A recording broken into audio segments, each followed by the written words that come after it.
Okay guys, today a little bit different video and not a lot of editing and a little bit simpler.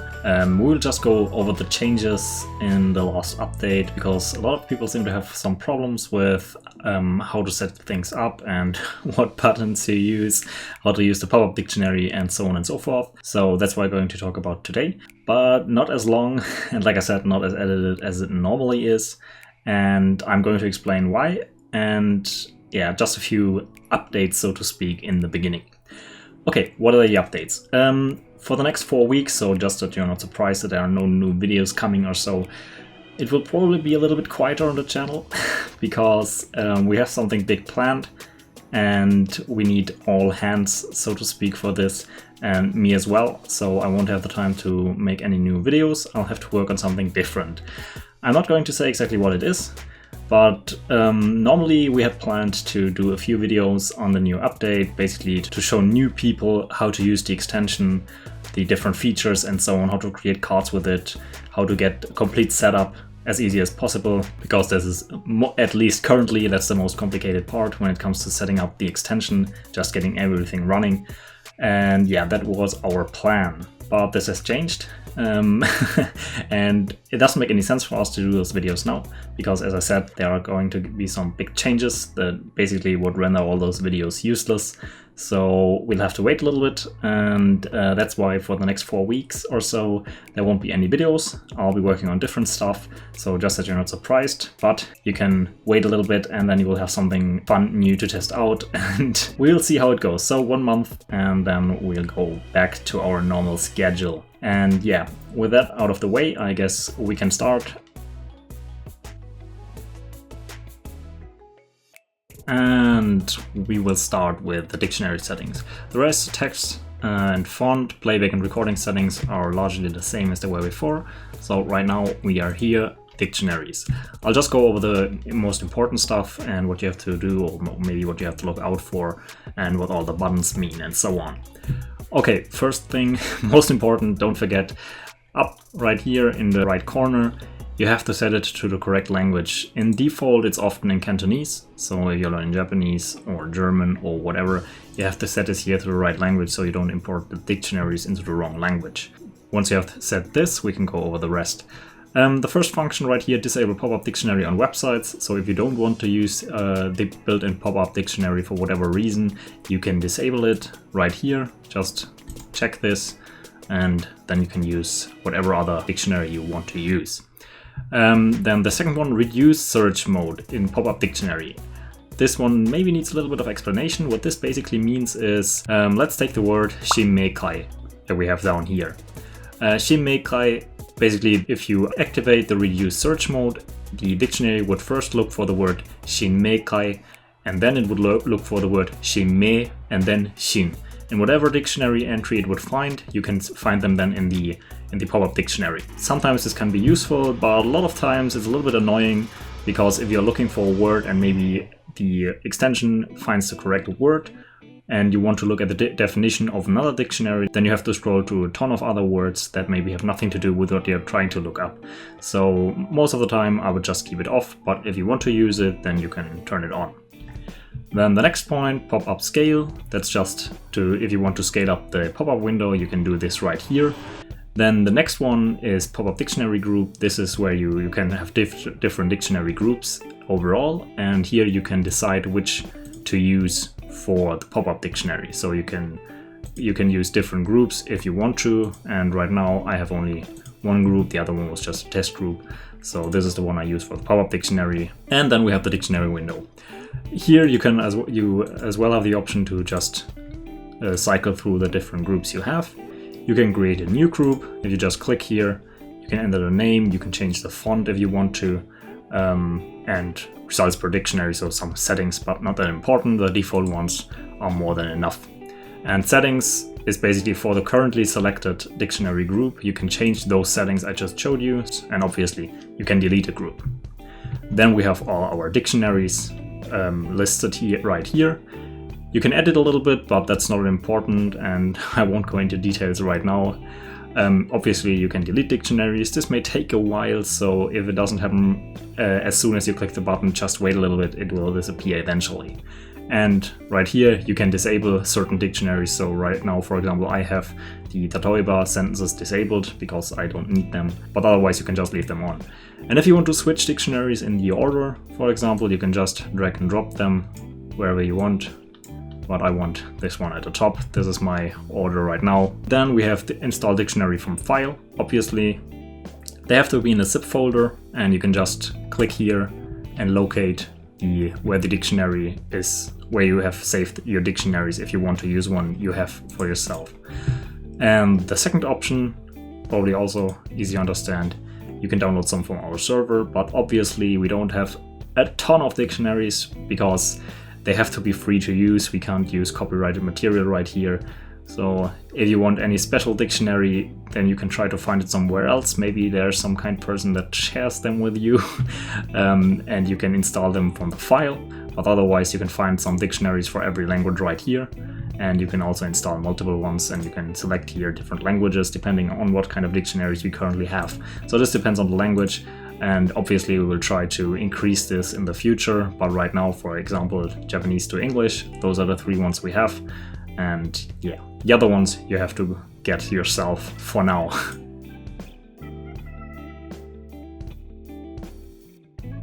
And the second one, frequency lists. I will first go over the settings on the right side right here. Color one target word background according to frequency. So this one is checked as a default. And what this basically does, I'm going to show the colors on screen. In one target sentence words, we have had it before that you have a yellow background behind the word that is the one target word. And this shows you that it is a one target sentence.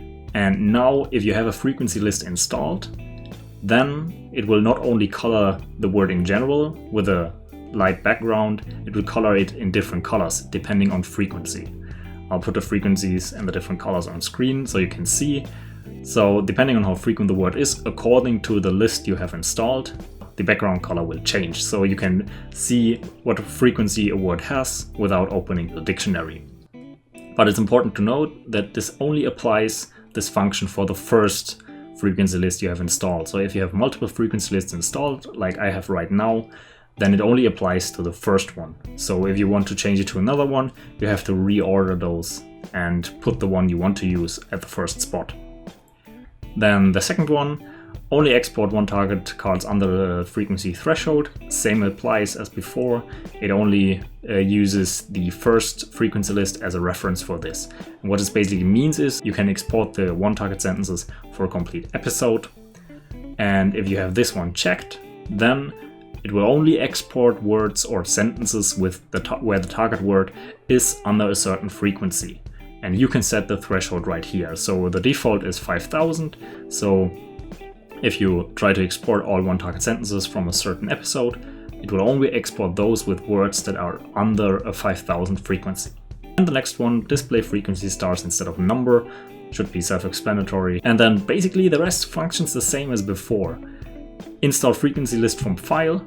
You can click here, locate the file and upload it. This only works with the right file format, and I won't go into detail on what kind of format we need.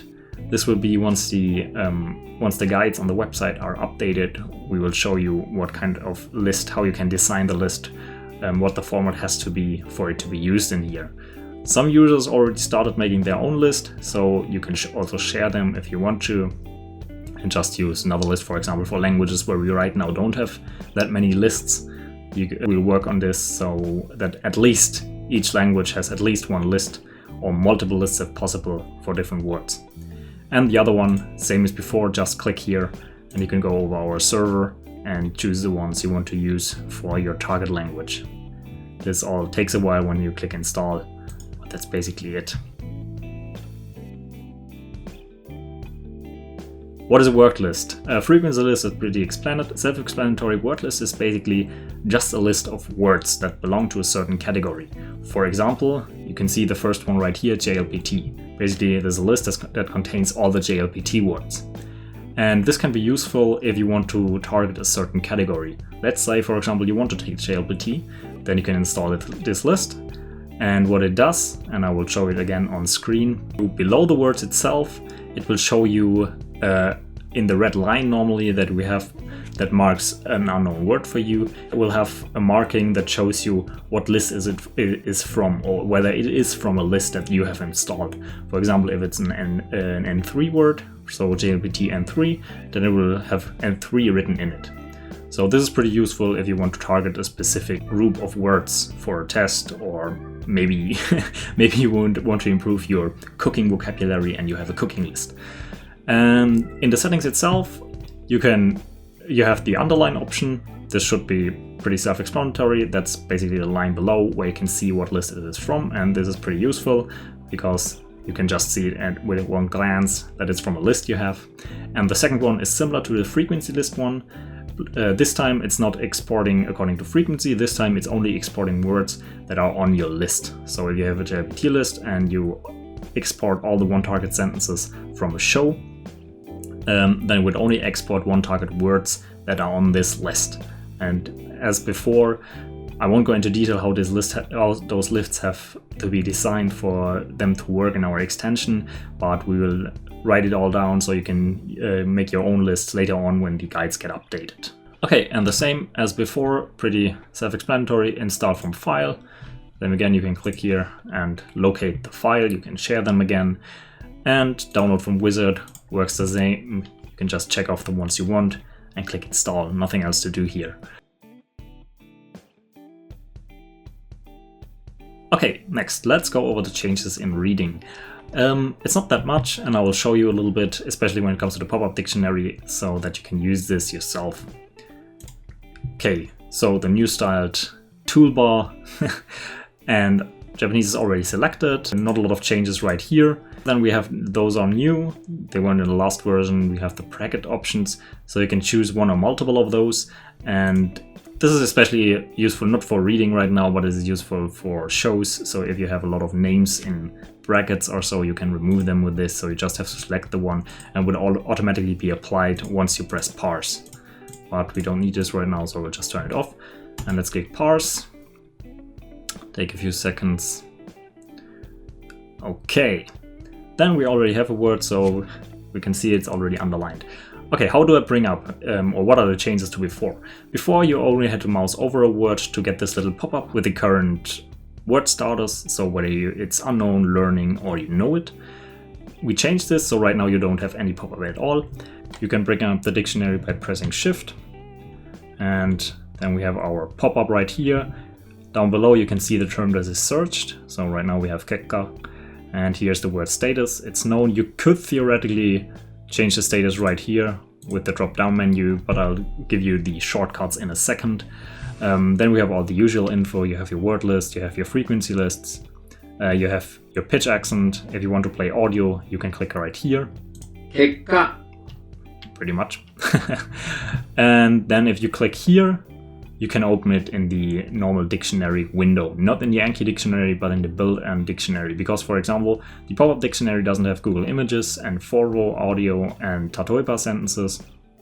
Those are in the normal dictionary, and you can open this by clicking here. There it is, exactly.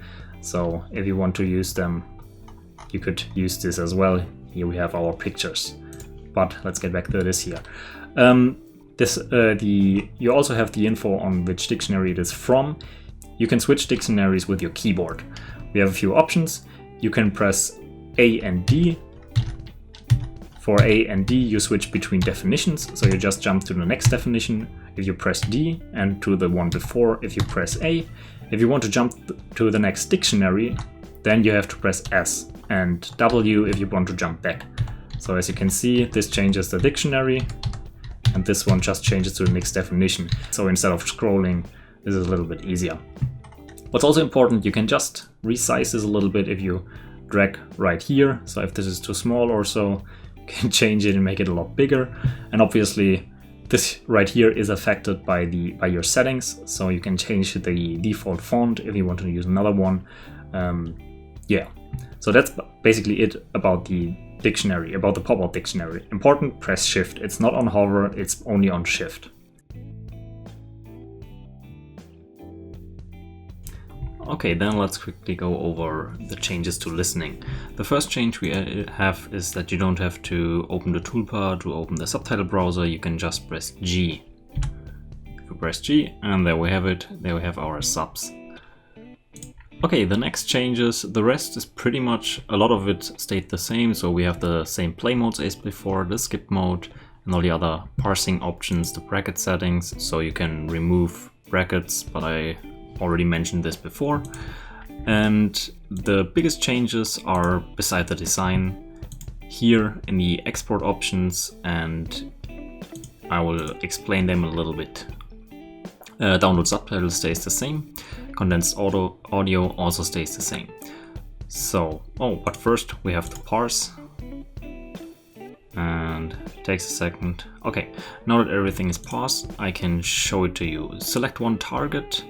If you select this option and you press confirm, then you have to go over here and select only selected. As you can see, it's only 2 cards right now. And what we have right now is basically he selected all one target sentences in this video or in the episode, whatever you're watching currently. So we have 2 one target sentences in this video. We can clear the selection down below, and then we can try the next one. If we go to unique one target, the difference between this one and the one target one is basically that theoretically you could have multiple one target sentences with the same word as the target, and if you select the unique one target, it will select each only once. And the next one is select unknown, which is this time we have 5 cards, which is not only one target sentences, but all other ones that are not considered one target by the extension. You can clear this again.